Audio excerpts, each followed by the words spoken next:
Oke guys, kali ini gue mau ngebacot mengenai application design ya kan. Oke, gue mau ngebacot mengenai application design. Eh, tapi disclaimer dulu nih ya. Disclaimer dulu, jadi gue nggak bilang gue paling benar, gue nggak bilang gue paling jago, tapi at least ini cara gue ngedesain sebuah aplikasi. Eh, ini desain teknikalnya ya, bukan bukan proses desainnya. Nah, lebih kepada application structure-nya lah kira-kira kayak gitu. Nah, gue bilang gue bukan yang paling jago, mungkin ada yang jauh lebih bagus structure-nya dari yang gue coba paparkan. Tapi at least mungkin jadi referensi buat bro-bro sekalian dalam mendesain sebuah aplikasi.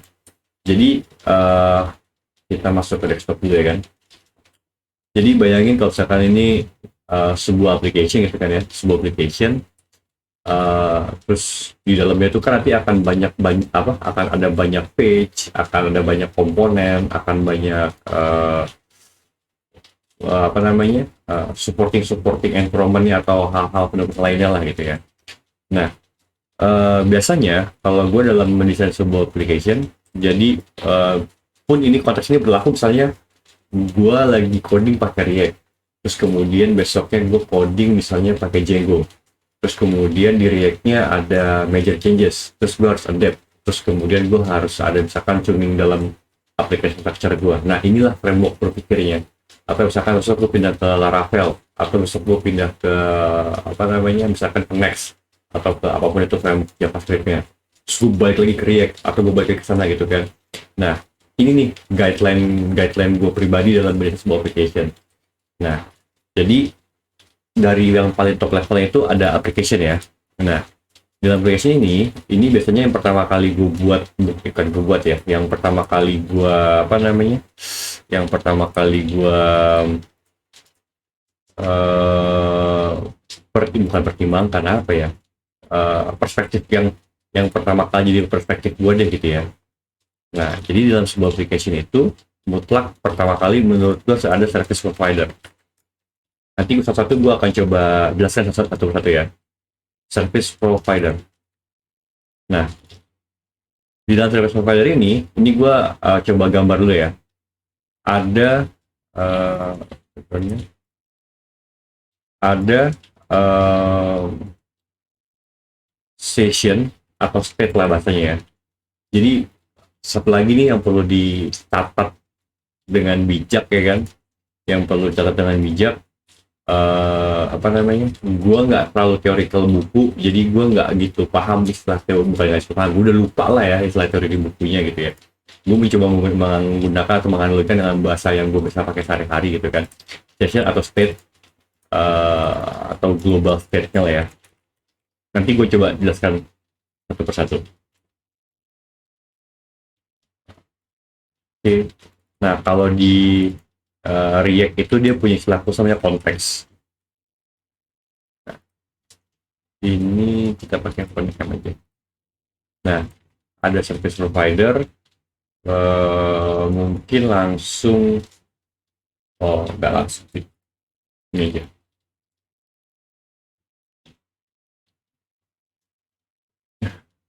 Uh, ini gue ngomonginnya konteksnya React ya, mungkin juga bisa berlaku untuk juga ya.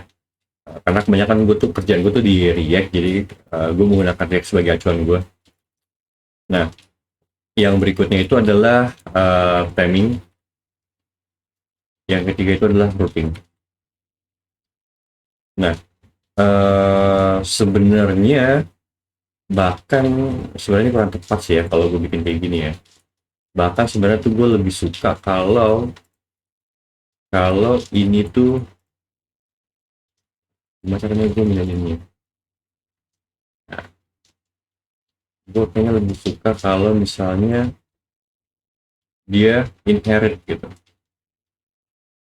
dia inherit di dalamnya.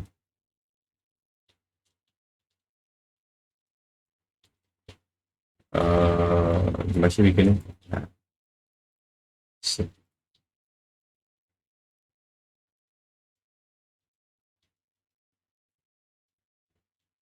anjir nih, lu ngeplaynya pakai speed 2 kali aja nih, jadi kagak nontonin sampah begini nih.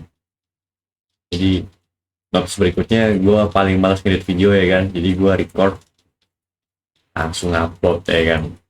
Karena kalau udah banyak viewernya, sewa editor ya kan, ajak editor, bukan sewa, kita ajak editor.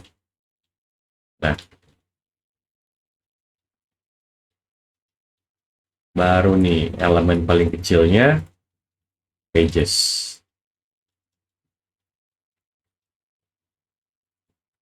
Mana teksnya? Nah, eh pages, oh enggak, dia belum paling kecil. Ada lagi yang paling kecil, ada lagi yang paling kecil, yaitu adalah komponen.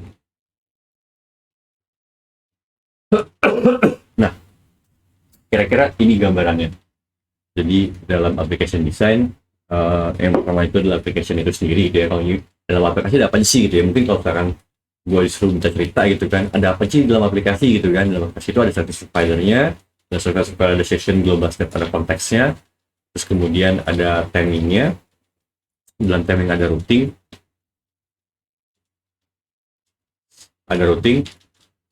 baru di bawahnya ada pages. Pages itu bisa dibangun berdasarkan beberapa komponen. Nah, apa sih service provider ya kan? Nah, service provider itu uh, jadi dia tuh yang apa ya? Kayak semacam gatekeeper-nya gitu, bukan gatekeeper ya. Kalau misalnya lo bayangin lo masuk ke sebuah gedung gitu kan, ada lo masuk, lo kalau masuknya dari pintu depan maka akan seperti ini flow-nya. Kalau lo misalkan masuk dari apa namanya, dari basement, seperti ini flow-nya. Kalau naik motor seperti ini flow-nya, kalau naik mobil seperti ini flow-nya, kalau naik helikopter seperti ini flow-nya. Nah, flow itu, direction itu atau guideline itu dicoba diatur oleh service provider. Nah, jadi service provider nih, service provider dimasukkan. Nah, biasanya tuh kalau misalkan di gedung itu, ketika lu masuk dari basement nih, lu ngambil tiket ya kan. Kalau misalkan lu naik Grab, ya lu nggak ngambil tiket, lu langsung masuk ke pintu utama, langsung masuk security check, bla bla bla bla bla bla. Nah, begitu pula di aplikasi.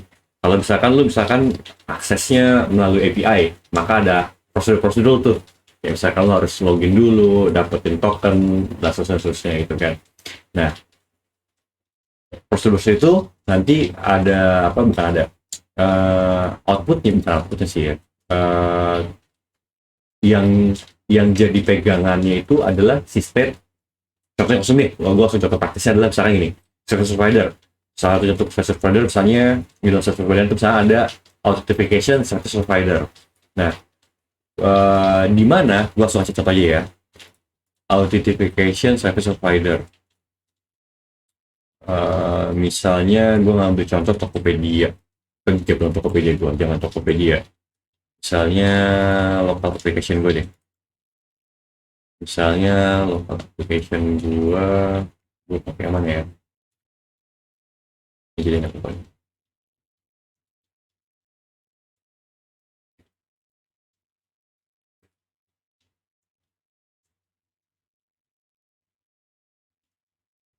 Terus gue balik ke sini,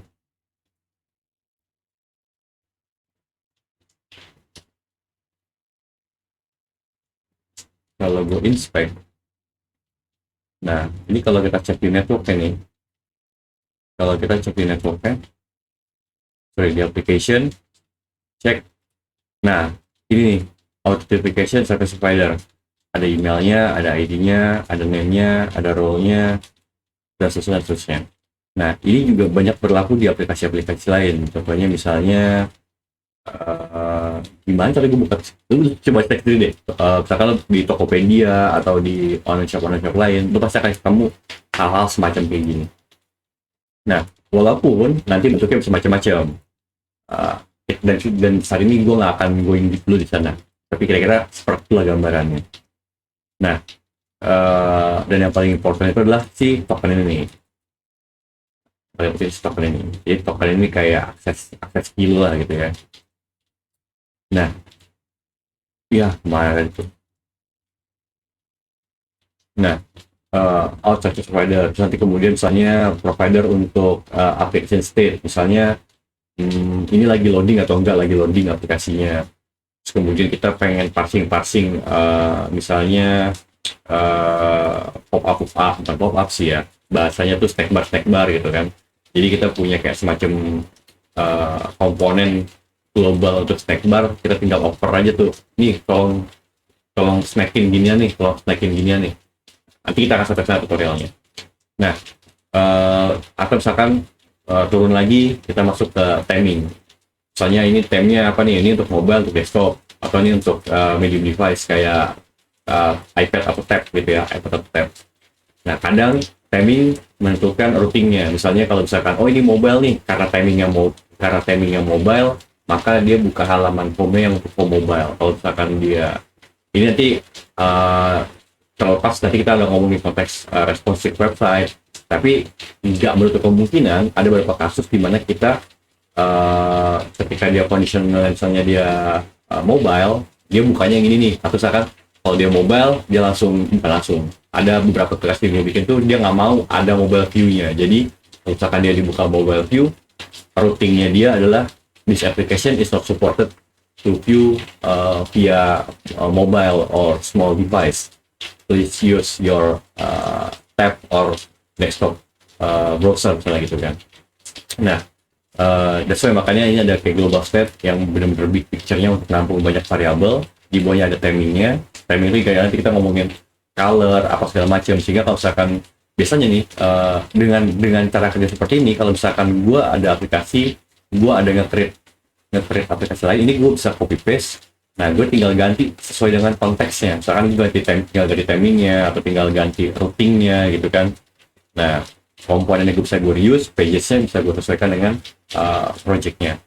Nah, dari routing baru masuk ke pages, misalkan halaman dashboard. Oh, dia nggak ada dashboardnya dari home gitu kan. Atau dia langsung about us-nya. Oh, yang ini nggak ada about us-nya, langsung masuk ke halaman company company site, apa ya, company profile lah gitu ya, company portfolio atau apapun itu namanya. Nah, routingnya tuh. Terus kemudian baru masuk ke pages-pagesnya. Dari routing, oh routing ini lari ke page yang ini, routing ini lari ke page yang ini gitu kan. Baru nanti page itu akan dibangun berdasarkan komponen-komponen. Nah, kira-kira itu gambarannya. Nah, ini akan menjadi guideline kita dalam tutorial-tutorial yang berikutnya. Nanti gue coba bikin berdasarkan title-nya yang bisa inline antara sama lain. Kita mungkin bisa berangkat dari, jadi sebenarnya nanti itu di dalam praktiknya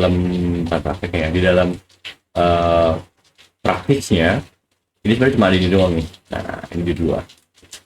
Jadi kita membangun beberapa service provider, tapi seakan-akan dia bukan interconnect, kayak seakan-akan dia tuh kayak oper-operan data.